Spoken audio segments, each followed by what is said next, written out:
about stretching. We're going to focus on the lower body. Since I show a lot of stretches to most of my clients, I thought I'd just give you kind of a rundown of the lower body stretching. So before I actually get into the stretching, I just want to talk to you a little bit about dynamic versus static stretching. Dynamic stretching is, when you're going to work out before an exercise or activity. You're going to be doing kind of sort of movement stretches with it to warm up. And static stretches is something like a prolonged stretch. So you're going to hold them for about 30 seconds, maybe longer, whatever you feel is necessary, to get kind of a relaxed, full stretch to the muscle, which is better to do after a workout. Okay, so before I show you some stretches, I'm just going to show you a couple ways to warm up before you get into a stretch. You want your joints to be able to move so that you can get a nice full stretch to the muscles. So what I'll normally do before doing my prolonged stretching, after I run or something, I will come and do my cat camels, okay, or cat cows, some people call them. But basically you're on all fours and you're just going to be dipping your pelvis.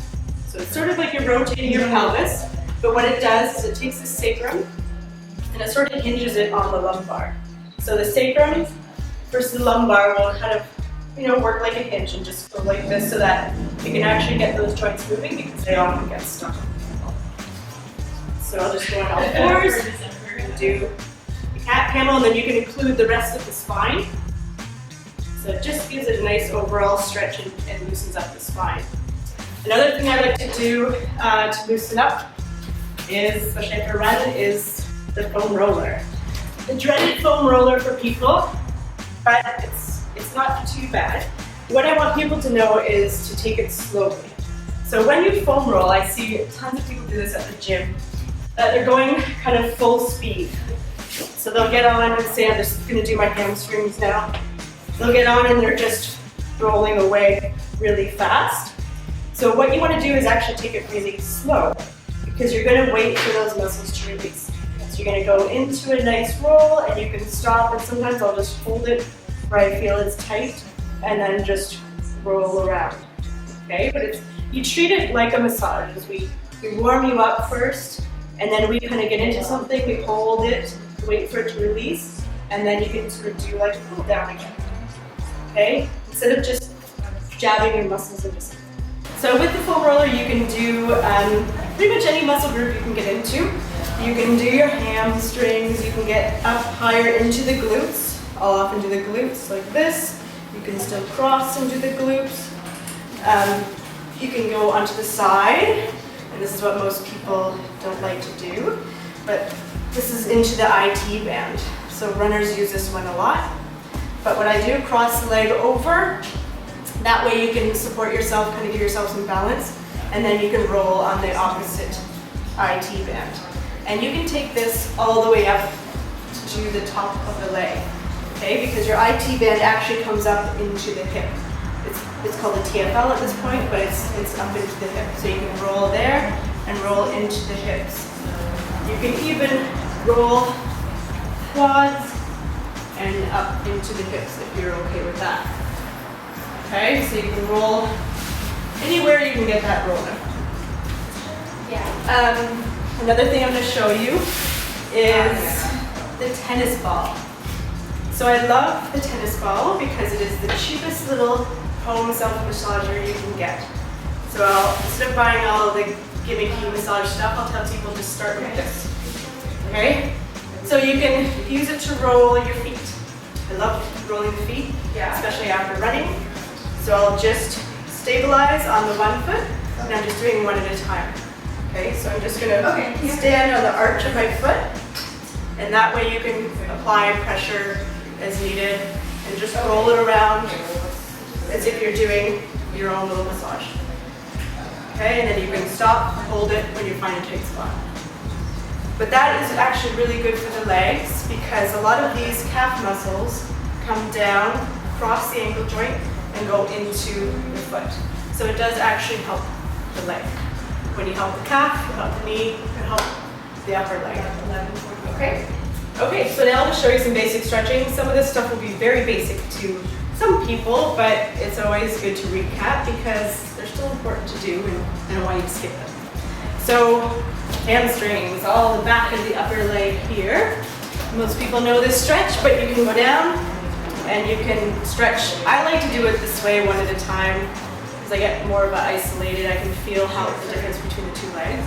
And then I'll just put one leg out and bend at the hip. Okay, so not at the back, I'm not doing this as I can really stretch when I do this, but if I bend at the hip, then I'm getting the true stretch for hamstrings and not including the back. Okay, that's going to give a proper stretch to the hamstrings. And then you can go down. Okay, you grab it, anything like that. You can also include some calves here and getting a stretch. This might be painful for some people, but you can grab the bottom of your foot and go ahead and do that too. So I would do both legs, and I would hold these ones for 30 seconds if I'm going to do the static stretches. What I can also do from here is I'll just go down and do my quads. So quads are the front of the top of the leg here. I'll grab the ankle, and I'll just go from here and do quads. I like to do them laying down because I just find I can stabilize myself better and isolate muscles better. But you can do these standing. Okay, so you stretch it. Again, you're trying to stretch through the front of the hip because they come into the hip. Okay, so you want to stretch at the hip and bring it back. Another one I like to do, sometimes sitting I do, sometimes standing, is your adductor muscles. So your adductor muscles are for the inside of the upper leg. These often on people are weaker because their IT bands are really strong. So a lot of people get patellofemoral syndrome, problems with the IT band because they are overused and your adductors aren't used as much. So you still have to strengthen them, and you can ask your physio how to strengthen them.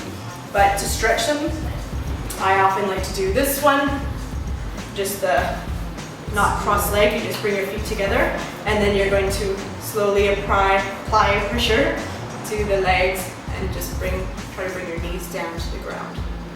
All the while keeping your back straight, okay? Don't hunch like this, but keep your back somewhat erect and relaxed. Okay? So you do that one. I can also do them standing. So you do it standing, and you can just do like a side lunge, okay, to get into adductors. You can also do them like this to get into hamstrings, and then adductors this way. Okay.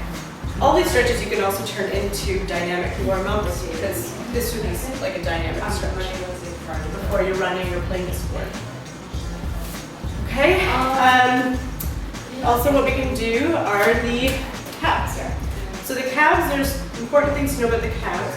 That there are the gastroc muscle, the big one, above it. And underneath, there's one called the soleus. But together they join up and they make the Achilles tendon right here. Okay? So the important thing that you need to know is that you're going to be stretching. You want to lean up against a wall. And you're going to have your heel to the ground on the side that you're stretching. This side is just stabilizing. And then you're going to lunge forward. Okay? You might do it off the mat so I can be stable. So this one, when you do it with a straight knee, you're stretching the gastrocs. When you do it again with a bent knee, then you're going to be stretching the soleus. So it's a little bit underneath that one. You're going to deeper feel, kind of closer to the heel. Okay? So just remember to do it with straight knee and then again with bent knee. Those are my major stretches for the lower leg. Of course, there are some other ones, but these are just the routine ones that I like to do.